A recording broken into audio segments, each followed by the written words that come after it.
ನಮಸ್ಕಾರ. ಸರ್, ಇದು ಬೆಂಗಳೂರಿನ ಕೋಗಿನ ಲೇಔಟ್ನ ವಿವಾದ ಸರ್. ವಿವಾದಾತ್ಮಕವಾಗಿ ಹೋರಾಟಗಳೆಲ್ಲ ವಿರೋಧ ಮಾಡ್ತಾ ಇದ್ದಾರೆ. ಏನ್ ಸರ್ ಅದ್ರ ಬಗ್ಗೆ ಏನಿಲ್ಲ?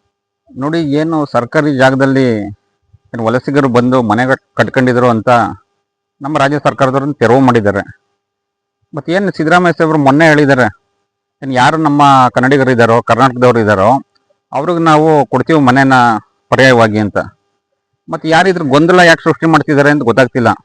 ಯಾಕಂದರೆ ವಿರೋಧ ಪಕ್ಷದವ್ರು ಸಹಜವಾಗಿ ಗೊಂದಲ ಮಾಡ್ತಾ ಇದ್ದಾರೆ. ಎಲ್ಲ ಬಾಂಗ್ಲಾದೇಶದಿಂದ ಬಂದಿದ್ದಾರೆ, ಇನ್ನೆಲ್ಲೋ ಯು ಪಿಯಿಂದ ಬಂದಿದ್ದಾರೆ ಅಂತ.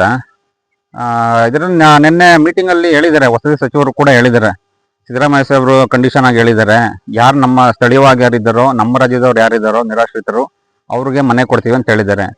ಮತ್ತು ಇದರಲ್ಲಿ ಗೊಂದಲ ಯಾಕೆ ವಾತಾವರಣ ಸೃಷ್ಟಿ ಆಗ್ತಿದೆಯೋ ಅಂತ ಗೊತ್ತಾಗ್ತಾ ಇಲ್ಲ. ಸರ್, ಅದರಲ್ಲೂ ಕೂಡ ಇವಾಗ ಅರ್ಹತೆಯ ಫಲಾನುಭವಿಗಳಿಗೆ ಸಿಕ್ಕಿಲ್ಲ ಮೊದಲನೇದಾಗಿ.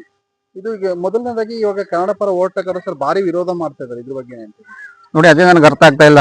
ಈಗ ಸಿದ್ದರಾಮಯ್ಯ ಅವ್ರು ಏನಾರು ಹೇಳಿದಾರ, ಮುಖ್ಯಮಂತ್ರಿಗಳಾಗಲಿ ಉಪಮುಖ್ಯಮಂತ್ರಿಗಳಾಗಲಿ, ನಾನು ವಲಸೆ ಬಂದಿರೋ ಯಾರು ಬಾಂಗ್ಲಾದೇಶದಿಂದ ಬಂದಿದ್ದಾರೆ ಅವ್ರಿಗೆ ಮನೆ ಕೊಡ್ತೀನಿ ಅಂತ ಎಲ್ಲರೂ ಹೇಳಿದಾರ?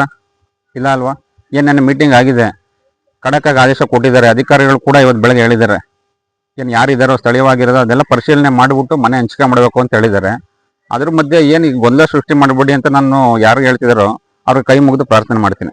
ಸುಮ್ಮನೆ ಸಮಾಜದಲ್ಲಿ ಅಶಾಂತಿ ಉಂಟಾಗುತ್ತೆ. ಧರ್ಮಗಳ ನಡುವೆ ವಿಷ ಬೀಜ ಬಿತ್ತಕ್ಕಂಥ ಕೆಲಸ ಕೆಲವರು ಮಾಡ್ತಿದ್ದಾರೆ. ಅದನ್ನು ನಿಲ್ಲಿಸಬೇಕು ಅಂತ ನಾನು ಒತ್ತಾಯ ಮಾಡ್ತಾ ಇದ್ದೀನಿ.